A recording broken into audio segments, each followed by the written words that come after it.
Implantable human chips. Supporters hail the technology as a medical marvel, but critics warn that the potential risks are real. Well, they talked about, for example, electrical hazards. This thing is by no means inert. The way it works is it actually picks up and amplifies ambient electromagnetic energy from the reader devices. And if you have one of these things in your arm and you get within range of a powerful electromagnetic field, it can actually burn you.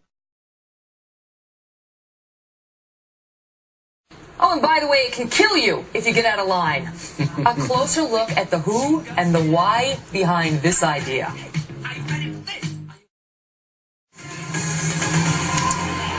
All right, this next story may sound like something out of, well, a Hollywood thriller. A Saudi inventor has created a killer microchip.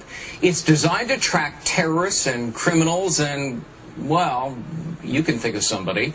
Not only does it include a GPS device, it also has a lethal dose of cyanide, which can be activated at any time. You get my point? The inventor's bid for a patent has been rejected in Germany. Joining us now this morning to talk about it, Jake Ward, deputy editor of Popular Science. Okay, this is pretty macabre, pretty sinister and nefarious. How exactly would this work?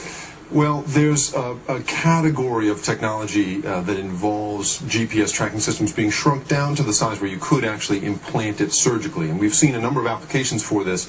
This is without question the most sinister version of it that I've certainly heard of.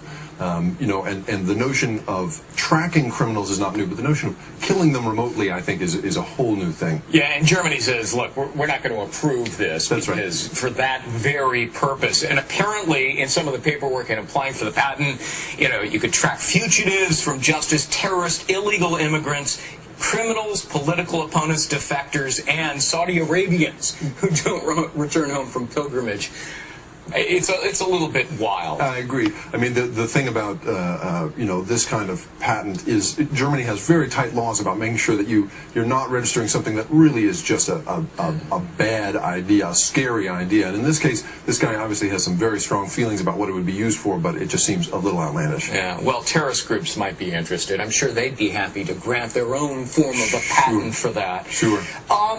The bigger world, though, of GPS, talk to us about how it's being used to, for example, track sex offenders? Sure. The Washington State Legislature right now is considering the possibility of registering perhaps 100 sex offenders with a GPS chip that's implanted in their shoulder because they've found that a few of them have been wearing them on their wrists and then have cut them off, which just defeats the purpose. And so, but the larger world of this technology is actually pretty happy stuff. I mean, there is new technology for tracking Alzheimer's patients, you know, who may wander away. Right. Sure. Tracking the vital signs of professional athletes from the sideline.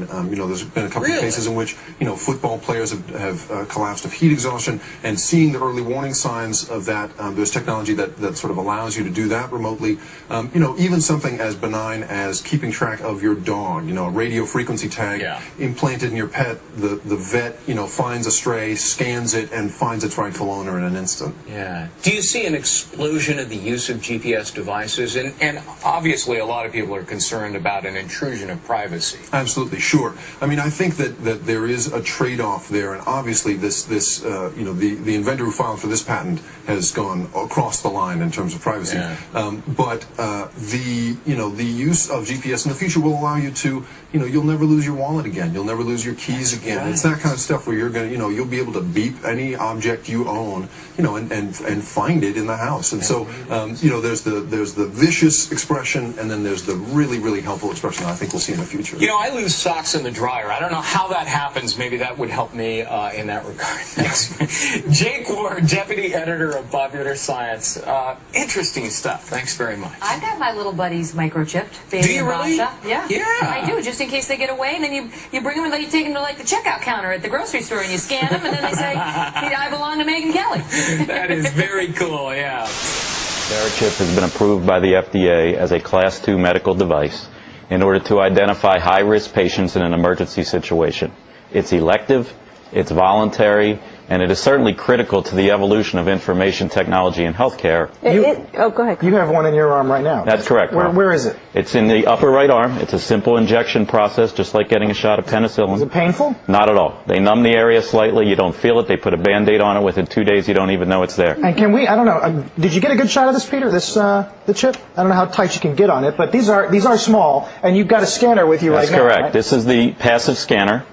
The critics would say, and I listened to it, and I'm trying to figure it out, but they use the they word a lot. Is there a vast RFID conspiracy out there that is they would say this is a slippery slope. This is the first thing. This is where you lull us into a false sense of security. We all get these things. And then the next thing you know, I don't know, it's making like Soylent Green. Like the Trilateral Commission, or the whole world gets taken over, like in Terminator 3 or something. Is anything? I mean, do we need to worry? There's no conspiracy, Joe. You sure? I'm sure. I'm looking at you. I saw your eyebrow. It twitches when you say that a little bit. And I'm looking back at you. Come off? Let me say this. As far as the RFID industry is concerned,